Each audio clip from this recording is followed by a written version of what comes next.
studenti, draga deco, pomaže Bog. Bog ti pomaga!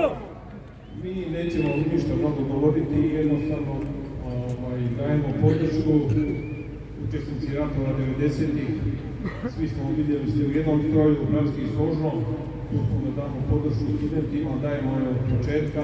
Danas dok god bude ova borba trajala, svaka borba je teška, ali je časna i poštena, kao što je naša borba bila tokom ratova.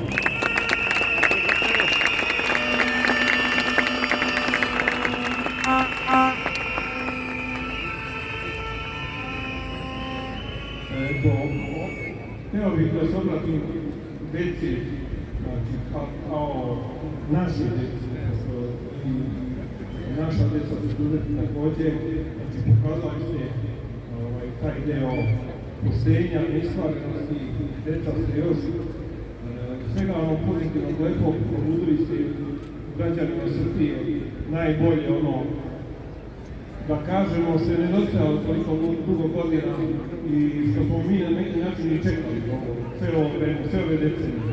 Ali vidjeli smo da nismo podobni, kao svi ljudi ste podobni, ali je to manje bitno. Bitno je da smo mi na jednoj strani, bitno je da smo, kako reče brat naš, vi ste za nas novi, mladi, radni krugovi i mi smo vam verni do kraja.